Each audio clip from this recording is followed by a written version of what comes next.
Hello my dear students, welcome back to my channel DPSC diaries. तो हम लोग solve कर रहे थे डीपीएससी सेकंड ईयर का प्रीवियस ईयर क्वेश्चन पेपर, जो सब्जेक्ट का नाम है working with children with special needs. ये 100 मार्क्स का क्वेश्चन पेपर आपको एग्ज़ाम में देखने को मिलेगा। इससे पहले मैंने 2 वीडियोज़ में इसको सॉल्व करा दिया है। पार्ट 1 जिसमें सभी क्वेश्चन 1-1 मार्क के पूछे गए थे, ठीक है। पार्ट 2 मैंने लास्ट वीडियो में कराया था सॉल्व, जिसमें सभी क्वेश्चन 2-2 मार्क्स के पूछे जाते हैं।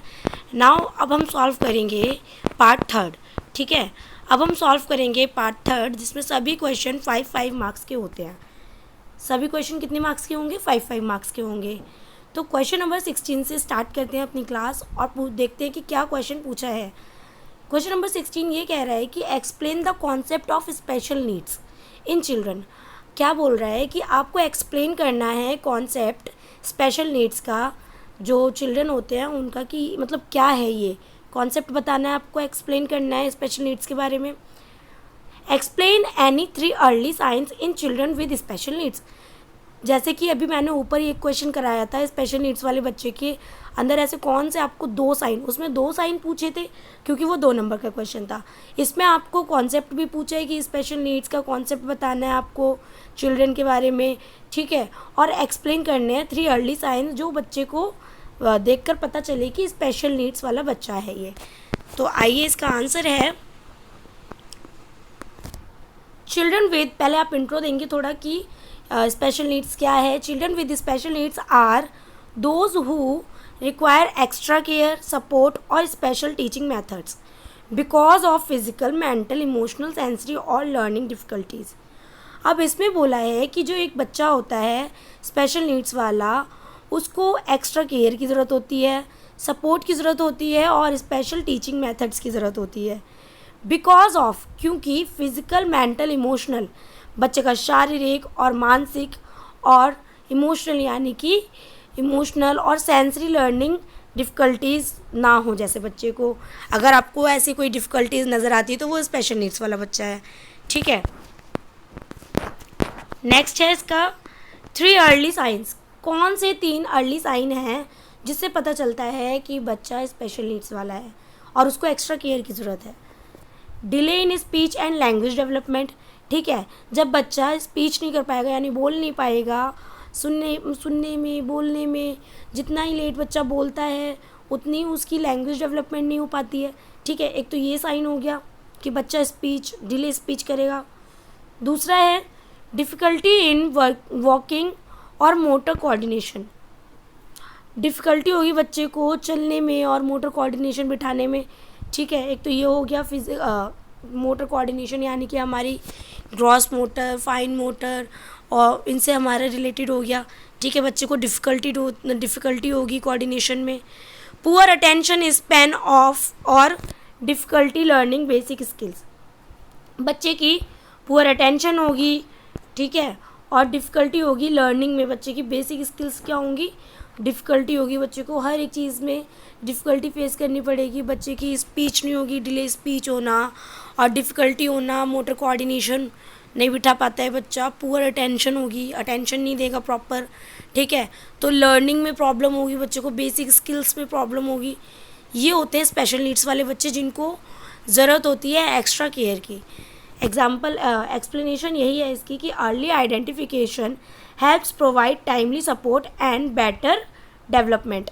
अगर आपको पहले पता चल जाता है कि हमारा बच्चा या आपका बच्चा, मतलब अर्ली आइडेंटिफिकेशन, अगर आपको पहले पता चल जाता है कि बच्चा आपका स्पेशल नीड वाला है या एक्स्ट्रा केयर की उसको ज़रूरत है, तो वो प्रोवाइड करा सकते हो आप टाइमली उसको सपोर्ट, जिससे वो क्या करे, बेटर डेवलपमेंट उसका हो सकता है, ठीक है। अगर आपको टाइम पे पता चल जाता है तो आप बच्चे का अच्छी तरह से केयर कर सकते हैं। उसी के अकॉर्डिंग आप अपने बच्चे को मेथड चेंज कर सकते हैं, टीचिंग मेथड्स। उसी के अकॉर्डिंग आप एक्सपेरिमेंट कर सकते हैं बच्चों के साथ, उनको मेथड्स का यूज़ करके, लर्निंग मेथड्स का यूज़ करके, उनके थ्रू जैसे वो समझते हैं, with the help of special educator जो होते हैं, आप उनसे करवा सकते हैं, ठीक है। बच्चे में बेटर अंडरस्टैंडिंग होगी, लर्निंग होगी, प्रॉपर सीखने लगेगा। बहुत सी चीज़ें होती हैं जिससे आप कवर कर सकते हैं। नेक्स्ट है question number 17। How a typical development can be identified in children with special needs, explain it. Question में बोला है कि आपको बताना है कैसे एक टिपिकल डेवलपमेंट को हम अंडरस्टैंड कर सकते हैं, यानी कि हम समझ सकते हैं, आइडेंटिफाई कर सकते हैं बच्चे को देख के कि वो स्पेशल नीड वाला बच्चा है। पूरा एक्सप्लेन करना है आपको। इसमें बोला है कि atypical development means development that is different from the normal age related pattern. मतलब कि आ टिपिकल डेवलपमेंट जैसे कि एक ऐसा विकास जिसमें बच्चे को क्या हो रहा है कि according to age, according to pattern बच्चे का डेवलपमेंट नहीं हो रहा है, यानी कि उसका विकास नहीं हो रहा है। डिफरेंट टाइम पे डिफरेंट मतलब डेवलपमेंट हो रहे हैं बच्चे के। ठीक है, बच्चे को जब चलना सीखना चाहिए तब वो घुटनों पे चल रहा है या नहीं चल पा रहा है। ठीक है, जब बच्चे को बोलना चाहिए वो नहीं बोल रहा है, डिले स्पीच जैसे मैंने आपको बताया। तो पैटर्न के अकॉर्डिंग बच्चे की, माइलस्टोन के अकॉर्डिंग बच्चा नहीं कर रहा है, तो वो क्या होगा, एक टिपिकल डेवलपमेंट हो गया। ठीक है, it can be identified by observing delays और unusual behaviour in growth and learning.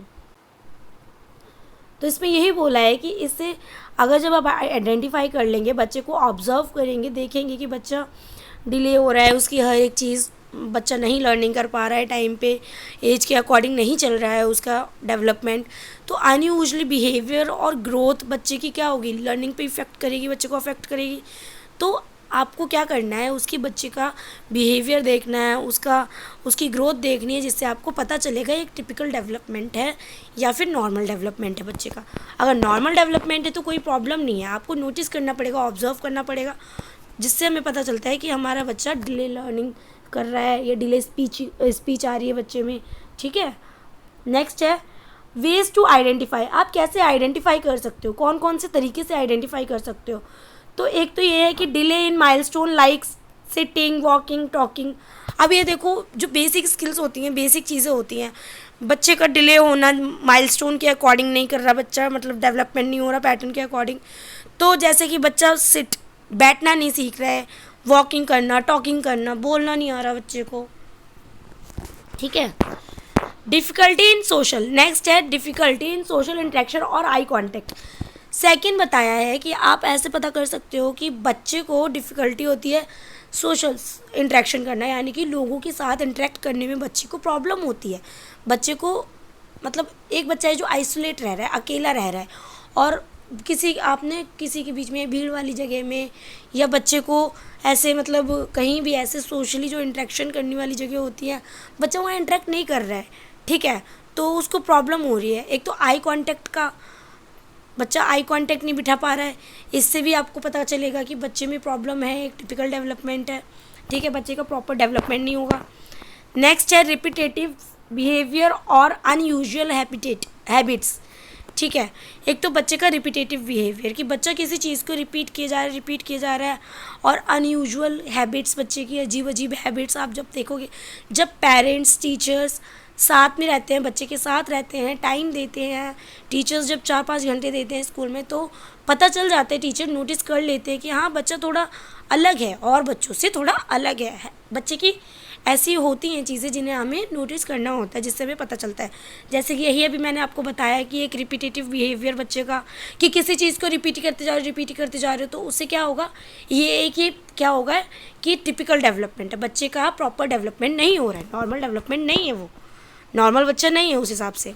ठीक है, प्रॉब्लम इन लर्निंग, मेमोरी और कॉन्सेंट्रेशन। नेक्स्ट है कि आपको पता चलेगा अगर बच्चा प्रॉपर लर्निंग नहीं कर रहा है, लर्निंग में प्रॉब्लम हो रही है, मेमोरी और कंसंट्रेशन नहीं हो रहा बच्चे का, बच्चे की लर्निंग में प्रॉब्लम हो रही है, उसकी जो कंसंट्रेशन है वो नहीं बिठा रहा है प्रॉपरली, बच्चे की कंसंट्रेट करे किसी चीज़ पे, तो इससे आप पता कर सकते हो कि ये टिपिकल डेवलपमेंट वाला बच्चा है। ठीक है, बच्चे का प्रॉपर विकास नहीं हो रहा, उसमें आपको पता चलेगा। जैसे कि हियरिंग, विजन और मूवमेंट डिफ़िकल्टीज़, बच्चे को हियरिंग प्रॉब्लम होना, सुनने में प्रॉब्लम होना, देखने में प्रॉब्लम होना, उसकी मूवमेंट डिफ़िकल्टीज़ कि बच्चे, हम कोई बात बोल रहे हैं या हम बच्चे को बुला रहे हैं, तो बच्चा बहुत देर में उस चीज़ का जवाब दे रहा है, या बच्चा बहुत देर में एकदम से अटेंशन हो रहा है, बच्चे में मूवमेंट नहीं आ रही है, एकदम डिफ़िकल्टी हो रही है, बच्चे को तुरंत के तुरंत जैसे हमें रिस्पॉन्स करना चाहिए नहीं कर रहा है, तो ये है बच्चे की लर्निंग डिफ़िकल्टीज़। और डिले स्पीच वगैरह ये सभी क्या आ जाती हैं, एक टिपिकल डेवलपमेंट के अंदर आ जाती है कि बच्चे का नॉर्मल डेवलपमेंट नहीं है। एक्सप्लेनेशन यही है कि teacher, parents and doctors can identify these signs early and provide intervention. जैसे कि मैंने आपको बताया कि एक टीचर है, एक पेरेंट्स है और डॉक्टर है, वही बता सकते हैं बच्चे को ऐसे इन साइंस को देख के कि बच्चे को आपको देनी पड़ेगी, प्रोवाइड करनी पड़ेगी, उनको स्पेशल मतलब ट्रीटमेंट चाहिए, बच्चे को आपको स्पेशल ट्रीट करना होगा उनको, ठीक है। Teachers, parents and doctors in science को देख के बता सकते हैं कि बच्चा आपका कैसा है, आपका एक टिपिकल मतलब विकास नहीं हो रहा उसका, बच्चे का प्रॉपरली, और उसको स्पेशल नीड्स की ज़रूरत है, उसको एक्स्ट्रा केयर की ज़रूरत है, ठीक है। ऐसे साइंस से आपको पता चलेगा कि आपके बच्चे को प्रोवाइड कराने पड़ेंगे। स्पेशल नीड्स वाले एजुकेटर्स होते हैं, आप उनके पास जाके बच्चे को अपने दे सकते हैं, जिससे आप देखेंगे कि बच्चे में कितना इम्प्रूवमेंट होगा, ठीक है। आई होप आपको ये क्वेश्चन समझ में आया होगा। तो क्वेश्चन नंबर 18 कह रहा है कि व्हाट इज़ ऑटिज्म। अब ये वाला क्वेश्चन ऑटिज्म से रिलेटेड है। Explain its causes and symptoms. अब ऑटिज्म क्या है आपको बताना होगा, ठीक है, एक्सप्लेन करना होगा इसके कॉजेज़ के बारे में और इसके सिम्टम्स के बारे में कि ये कैसे होता है, क्या होता है, इसके क्या सिम्टम्स हैं, ठीक है। कैसे पता चलता है कि जैसे कि हमें ज़ुकाम होता है तो ज़ुकाम के क्या सिम्टम्स हैं, छींक आना, ठीक है, आइज़ नोज रेड हो जाना, स्वेलिंग होना, है ना। नेक्स्ट है autism is a developmental disorder that affects communication, social interaction and behavior. It usually appears in childhood, in early childhood. अब ऑटिज़्म क्या है पहले आपको बताना होगा कि autism is a developmental disorder. Autism एक डेवलपमेंटल यानी कि विकासात्मक डिसऑर्डर है, ठीक है, जो अफेक्ट करता है बच्चे की कम्युनिकेशन पे, बच्चे की बातचीत पे अफेक्ट करता है, उसके सामाजिक इंटरेक्शन यानी समाज में बच्चे का जो इन्वॉल्वमेंट होता है, इंटरेक्ट करना होता है, जो अपने फ्रेंड्स सर्कल में या लोगों के बीच में रह के जैसे इंटरेक्ट करना चाहिए प्रॉपर नहीं होता। एंड बिहेवियर, बच्चे का बिहेवियर अलग ही होगा, तो बच्चे को अफेक्ट करता है कम्युनिकेशन, सोशल इंटरेक्शन और बिहेवियर पे। It usually appears in early childhood. ये सबसे पहले कब दिखता है आपको, अर्ली चाइल्डहुड में, ठीक है। कॉजेज़ क्या हैं इसके कि जेनेटिक फैक्टर्स की वजह से हो सकती है प्रॉब्लम, ठीक है, अनुवांशिक जो प्रॉब्लम होती है बच्चों को उससे। ब्रेन डेवलपमेंट डिफरेंसेस हो सकते हैं कि बच्चे का प्रॉपर ब्रेन डेवलपमेंट नहीं हो रहा है अलग अलग तरीके से, ठीक है। Environmental factors during pregnancy for birth, कुछ ऐसे होते हैं एनवायरमेंटल फैक्टर्स जो मदर को प्रेगनेंसी के टाइम पे कुछ चीज़ें ऐसी फेस करनी पड़ती है, मदर टेंशन में है, डिप्रेस्ड रहती है, या बहुत सी चीज़ें जो एनवायरनमेंट से मिलती हैं जैसे कि पॉल्यूशन हो गया, ठीक है, या ड्रग्स अल्कोहल वगैरह ले रही है मतलब मदर, उससे भी प्रेगनेंसी के टाइम पे ये चीज़ें फेस करनी पड़ती होंगी। लेकिन कभी कभी प्रेगनेंसी प्रॉपर हो जाती है, बच्चे जब बच्चा बेबी होता है तो फिर ये प्रॉब्लम आपको फेस करनी पड़ती है कि बच्चा आपका प्रॉपर नहीं है, ठीक है, जैसा होना चाहिए नॉर्मल बच्चा नहीं है। तो एनवायरमेंटल फैक्टर्स बहुत ज़्यादा अफेक्ट करते हैं ड्यूरिंग प्रेगनेंसी और बर्थ के टाइम पे, ठीक है। पॉल्यूशन है तो प्रॉब्लम होती है। नेक्स्ट है सिम्टम्स क्या क्या हैं कि पुअर आई कांटेक्ट। इसमें क्या होता है ऑटिज्म वाले बच्चे को कि वो आपके साथ मतलब आई कांटेक्ट नहीं करेगा properly. Delay in speech and language, बच्चे की लैंग्वेज जल्दी नहीं आएगी, बच्चे को बोलना नहीं आएगा, ठीक है, स्पीच में प्रॉब्लम आएगी बच्चे को, एक तो ये हो गया। रिपीटेटिव बिहेवियर होगा जैसे कि लाइक हैंड फ्लैपिंग, बच्चा क्या करेगा कि रिपीटेटिव बिहेवियर, बच्चा कोई चीज़ कर रहा है तो वो कर ही रहा है, अगर बच्चा क्लैपिंग कर रहा है तो क्लैपिंग ही करे जा रहा है, ठीक है। अगर कोई बच्चा मतलब रिपीटेटिव बिहेवियर आप देख रहे हो किसी बच्चे में तो वो कहीं ना कहीं ऑटिज्म का शिकार होगा या ऑटिज्म का मतलब आप देखना, ऐसी कई सारी चीज़ें हैं जिससे आप जज कर सकते हैं, बच्चे को देख सकते हैं कि वो ऑटिज्म वाला बच्चा है। जैसे कि अभी मैंने बताया पुअर आई कांटेक्ट होना, डिले स्पीच लर्निंग होनी बच्चे की, रिपीटेटिव बिहेवियर होना, डिफ़िकल्टी इन सोशल इंटरेक्शन, ठीक है, बच्चे को सोशल इंटरेक्शन में डिफ़िकल्टी होना। और एक्सप्लेनेशन इसकी यही है कि ऑटिज्म अफेक्ट करता है बच्चे की, अफेक्ट ईच चाइल्ड डिफरेंटली, ठीक है, बच्चे को अलग अलग तरीके से अफेक्ट करता है ऑटिज्म, जैसे कि early support helps improve learning and communication. जब अर्ली सपोर्ट यानी कि आप स्टार्टिंग में ही बच्चे को सपोर्ट करेंगे तो इम्प्रूव कर पाएंगे उसकी लर्निंग एंड कम्युनिकेशन स्किल्स को। बच्चा बातचीत करना सीखेगा, लर्निंग करना सीखेगा, इम्प्रूवमेंट आती है बच्चे में। आप जितना जल्दी आप पहचान जाएंगे उनकी प्रॉब्लम्स को, उनको आइडेंटिफाई कर पाएंगे, उतना ही जल्दी आप बच्चे को उसी तरीके से ट्रीट कर सकते हैं और आप इम्प्रूव कर सकते हैं बच्चे की लर्निंग स्किल्स और कम्युनिकेशन स्किल्स को। ठीक है, तो आई होप आपको समझ में आया होगा कि ऑटिज्म क्या होता है, ऑटिज्म के क्या क्या सिम्टम्स होते हैं, क्या क्या कॉजेज़ होते हैं। ना come to the next question, question number 19 ये है कि write short notes on the following. अब आपको शॉर्ट नोट्स लिखने हैं किस पे। फर्स्ट नोट है ऑपोजिशनल बिहेवियर। तो ऑपोजिशनल बिहेवियर क्या होता है? Oppositional behaviour means a child frequently argues, disobeys rules, becomes angry and refuses to follow instructions। अब देखो इस पे क्या बोला है कि ऑपोजिशनल बिहेवियर मतलब यही है कि बच्चा क्या होगा, आपको आर्ग्यू करेगा, ठीक है, डिसऑबेज रूल्स फॉलो नहीं करेगा, बिकम्स एंग्री, हमेशा एंग्री रहेगा, रिफ्यूज़ करेगा हर एक इंस्ट्रक्शन को, आपकी कोई भी बात फॉलो नहीं करेगा, इंस्ट्रक्शंस को रिफ्यूज़ करेगा मतलब मना करेगा, किसी चीज़ को भी फॉलो नहीं करेगा आपकी बात को। फीचर्स क्या हैं इसके कि ऑपोजिशनल बिहेवियर में यही होता है बच्चा की टैंट्रम्स होते हैं, डिफरेंट एटीट्यूड होगा बच्चे का, एटीट्यूड दिखाता, ब्लेमिंग अदर्स, हर एक चीज़ पे दूसरों को ब्लेम करना, ठीक है, इरिटेटिबिलिटी मतलब कि इरिटेट रहना 24 घंटे बच्चे में, मतलब कि एक तरीके से एटीट्यूड, आर्ग्यू वाला एटीट्यूड, आर्ग्यूमेंट करना हर चीज़ पे, ठीक है, ये होता है ऑपोजिशनल बिहेवियर। तो एक्सप्लेनेशन यही है कि प्रॉपर गाइडेंस देना बच्चे को बहुत ज़्यादा ज़रूरी होती है, काउंसलिंग करना एंड पॉजिटिव डिसिप्लिन बच्चे के लिए बहुत ज़्यादा ज़रूरी है, can help manage this behaviour. ये सभी चीज़ें जब आप बच्चे को प्रॉपर गाइड करोगे, काउंसलिंग करोगे, पॉजिटिव डिसिप्लिन बनाओगे बच्चे के लिए, तो ये सब चीज़ें क्या करेंगी, बच्चे के बिहेवियर के लिए हेल्पफुल होंगी और मैनेज कर पाओगे आप बच्चे को। नेक्स्ट है सेकंड नोट है कि फीडिंग प्रॉब्लम्स। अब फीडिंग प्रॉब्लम्स, फीड कराने वाली प्रॉब्लम बच्चे को, जैसे कि feeding problems are difficulties related to eating, chewing, swallowing और accepting food. These are common in some children with special needs. अब फीडिंग प्रॉब्लम क्या होती है कि डिफ़िकल्टी होना बच्चे को रिलेटेड टू ईटिंग, ठीक है, बच्चों को खिलाने पिलाने से रिलेटेड ये चीज़ है फीडिंग प्रॉब्लम। जैसे बच्चे को खाना खिलाने की डिफ़िकल्टी होना, जैसे कि च्यूइंग करना, स्वेलो करना, बच्चे को सिखाना कि पहले आप खाने को चबाओ फिर उसको स्वेलो करो, मतलब फूड को एक्सेप्ट करो। These are common in some children with special needs. इन सब चीज़ों को आपको स्पेशल नीड्स वाले बच्चे को सिखाना पड़ता है, ये सब कॉमन है स्पेशल नीड्स वाले बच्चे के लिए, ठीक है। तो आपको ये चीज़ें छोटी छोटी बेसिक स्किल्स, बेसिक नॉलेज आपको बच्चे को देनी पड़ेगी, ठीक है। बेसिक चीज़ें बच्चे को आनी चाहिए कि ऐसे आप ईट करो, ऐसे आपको पानी पीना है, ठीक है, ऐसे मतलब बच्चे को छोटी छोटी चीज़ें सिखानी होंगी, क्योंकि स्पेशल नीड्स वाला बच्चा है, उसे नहीं करना, उसे नहीं आता, वो अलग है नॉर्मल बच्चे से, ठीक है। तो ये फीडिंग प्रॉब्लम होना, ठीक है, फीडिंग डिफ़िकल्टीज इससे रिलेटेड है। पुअर एपेटाइट, ठीक है, डिफ़िकल्टी च्यूइंग स्वेलो, बच्चा स्वेलो नहीं कर पाएगा, डिफ़िकल्टी होना उसको चबाने में। Refusal to eat certain foods, बच्चा रिफ्यूज़ करेगा खाना खाने से, कुछ फूड ऐसे जो नहीं खाएगा वो, ठीक है, रिफ्यूज़ करेगा, मना करेगा। स्लो ईटिंग हैबिट्स, बच्चा स्लो ईट करेगा, टाइम पे मतलब फिनिश नहीं करना या स्लो बिल्कुल खाना। एक्सप्लेनेशन यही है कि balance diet therapy and medical support can improve feeding problems.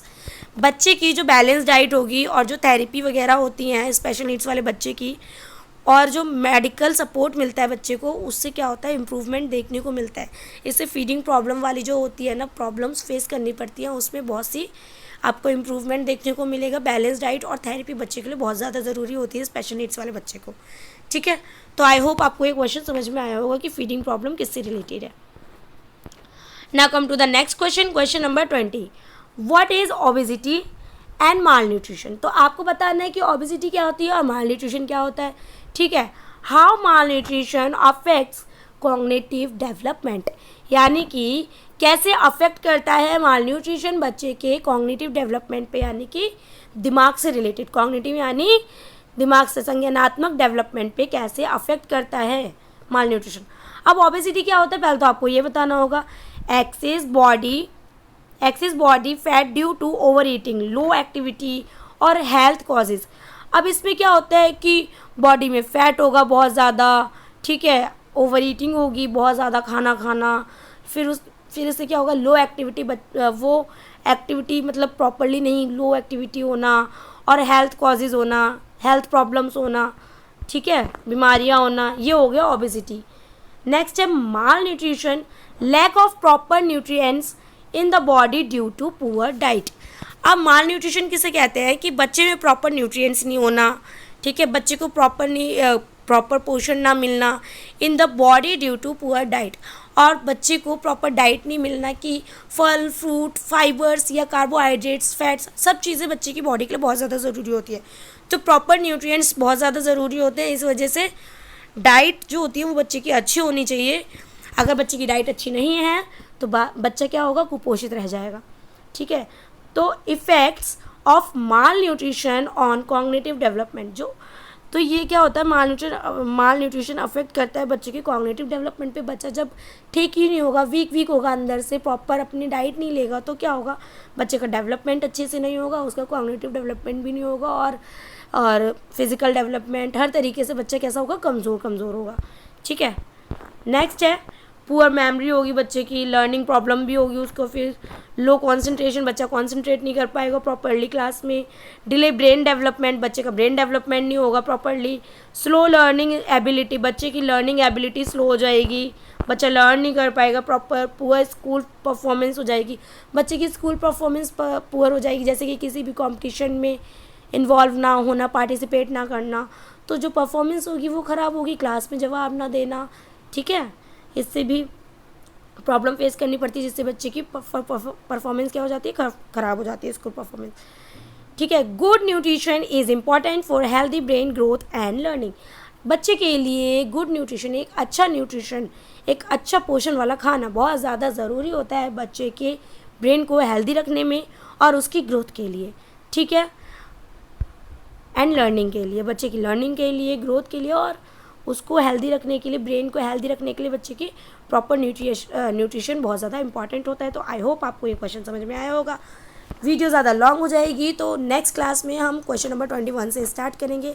I hope आप सभी के लिए सभी जितनी भी मैं वीडियोज़ अपलोड करती हूँ PYQ की सभी हेल्पफुल लगती होंगी। अगर वीडियो पसंद आए तो वीडियो को लाइक करें, चैनल को सब्सक्राइब करें, जितना हो सके उतना शेयर करें DPSC second year first year वाले स्टूडेंट्स को, ठीक है। तो मिलते हैं नेक्स्ट क्लास में। Thank you for listening.